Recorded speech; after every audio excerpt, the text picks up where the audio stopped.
everyone, Crafting Vicky here with you, and today I'm here for my last Genevieve design team make, and I wanted to make this one extra special. So I'm making the small box, the small keepsake box, and I've got a twist to make it, but I'm gonna make it off camera and come back and embellish it with you guys. But I wanted for you to see the parts before I do any of that. So here is the template for the outside of the box, so page number 1.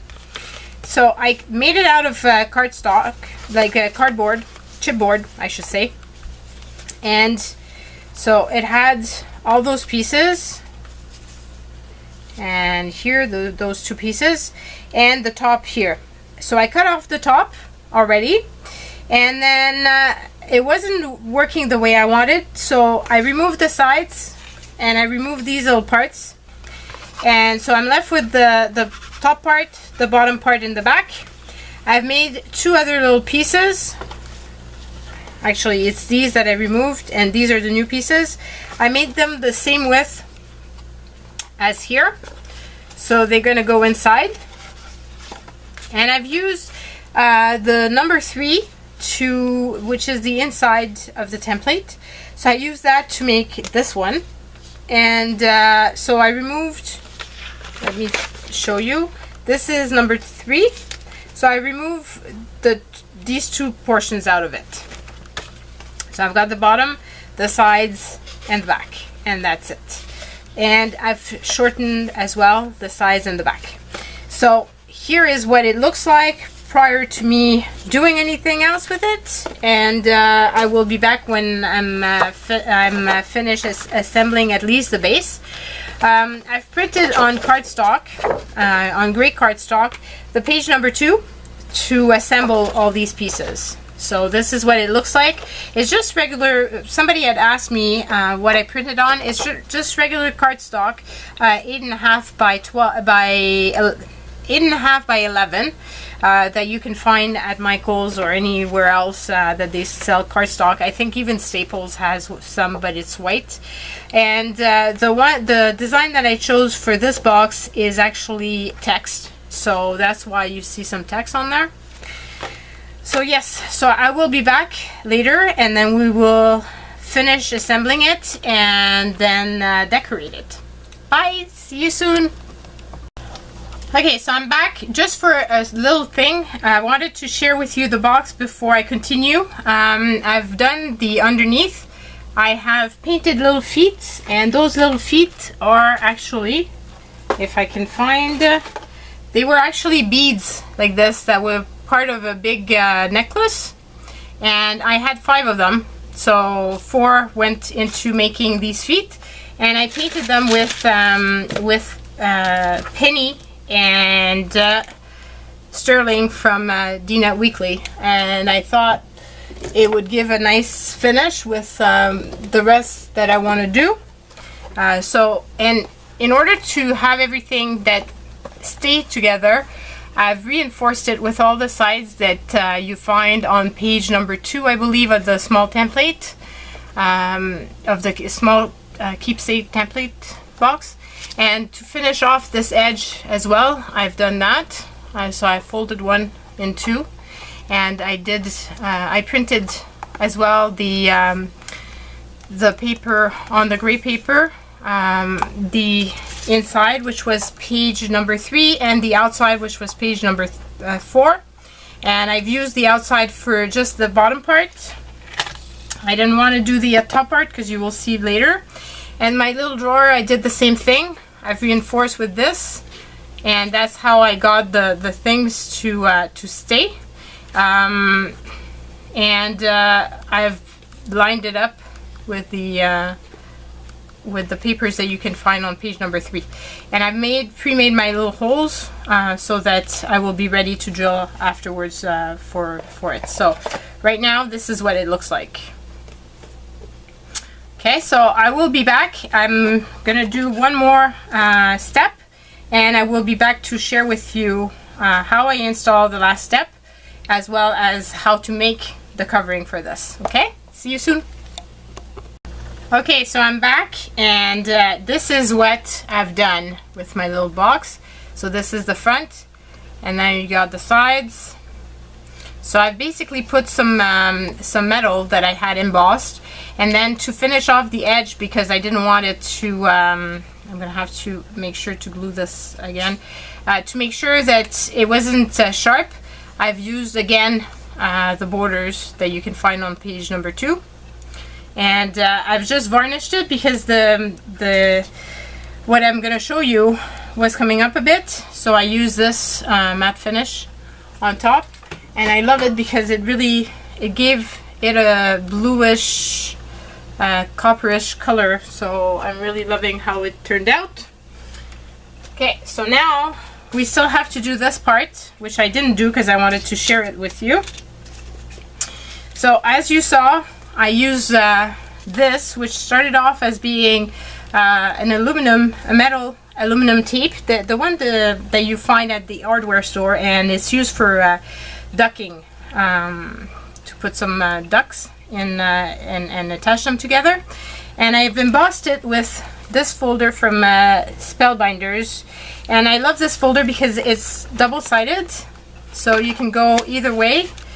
So I've decided to use this pattern, but I could have used this pattern as well, and I've used my Big Shot to do that. So I've embossed it like this, and then I colored it to make it look like that. So I wanted to share with you how I colored it. I tried using my StazOn ink, and it wasn't working as well as I would have liked. My StazOn ink was too pale, and it wasn't showing the way I wanted. But I knew that the darker one, like this Adirondack black alcohol ink, would be perfect for this and would show, you know, quite much, a lot darker. And I saw Teresa from Cracked Heart use a metallic marker, and this one is a metallic marker from American Craft. So what I did is it's a copper color. So I went on that like so, and it's a fairly easy process. You just have to be patient, and I let it dry for a long time, overnight, because I wanted to make sure that it was going to be really dried. So once I did that, then I added a bit of drops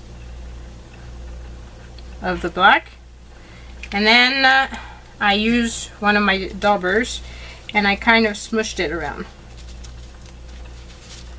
like so to kind of make it look older. And then I use a bit of the alcohol, 70%, and I just added a bit, and it really brings out the metallic, the copper look. So I'm liking how this one is right now, so I'm not sure I want to put more, but you can do as many layers and go on and so forth, so until you get what you want. So this is the one. Once this is dry, it turned out like this. So I'll let this one dry.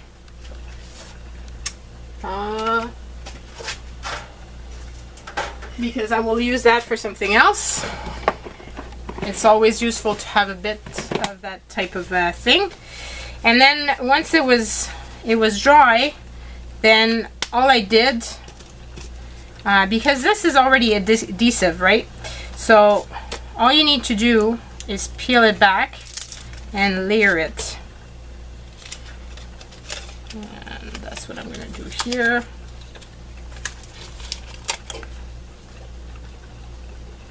And I didn't want you guys to watch me do this for all of them, for all the sides, because I thought it was kind of boring for you guys.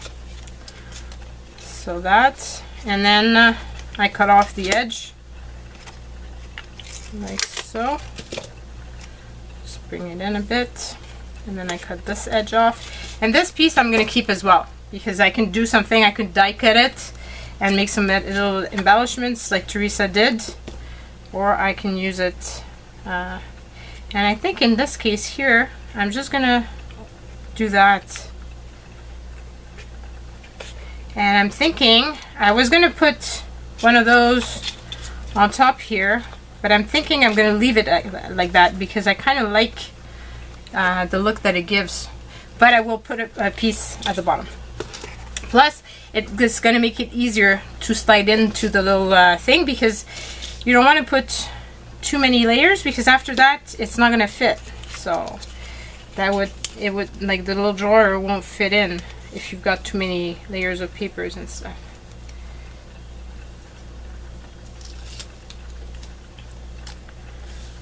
So that,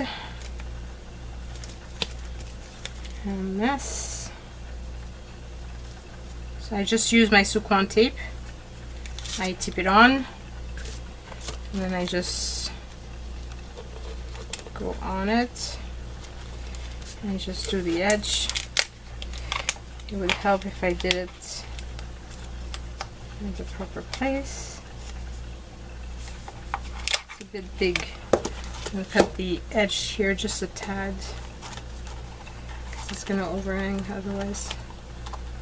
I don't want it to overhang.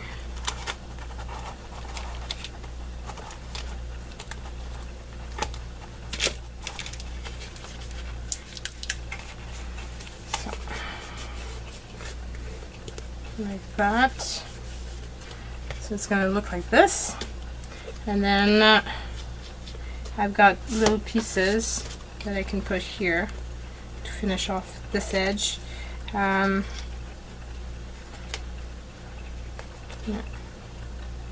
Just like that. So put that in.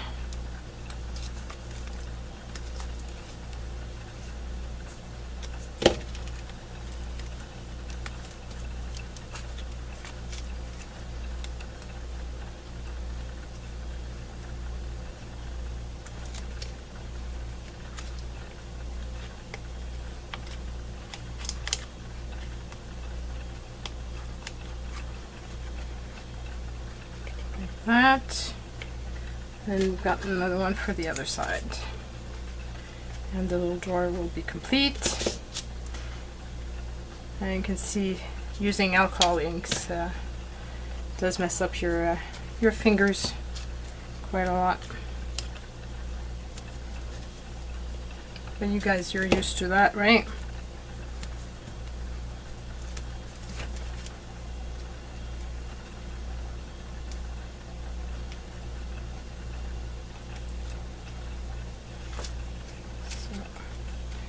Slide that in, and like that. So this is what it looks like right now. Now we just need the little handle, and I'm using this, and then I wasn't quite sure which brads would look the best, so I brought different ones from my little pokey tool. I've made the little holes prior, so it's easier to just align, because after it's kind of hard to measure and everything once this is put in. So now I'm not sure which one I'm going to love the best for the brads. So do I go with copper or do I go with silver?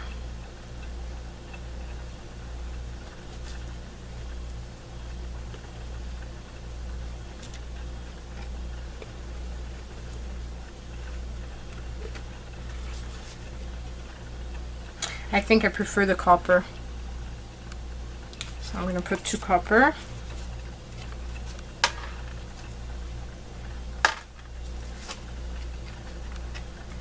And then just open up my little brad. Open it up here too, like so. And then I've got the little insides that just pops on there, and then you don't see that is brads holding up this. I was smart this time. I'm doing the paper after, because I think the last time I did it I had not done this, so I wasn't able to hide it the same way, and I thought that kind of sucked. So you learn from your past mistakes with experience. But it's really fun working with these templates because, as you see, I've made it my own by making it as a drawer, but all the stuff was already all done. I didn't have much to do. So this is the inside, and now this is gonna slide right in, and I said right in like so. And here we've got our little box all finished, and I really love how it turned out. I hope that my daughter does as well. So this is it, folks. This is my last make for the DT. Hope you've liked what you've seen. Hope it inspires you to go and check out the wonderful templates from Genevieve Designs. The links are all down in the description box below, as well as to her wonderful YouTube channel where she shows you wonderful things. And yeah, she's quite a talented lady, so go and check her out. Bye!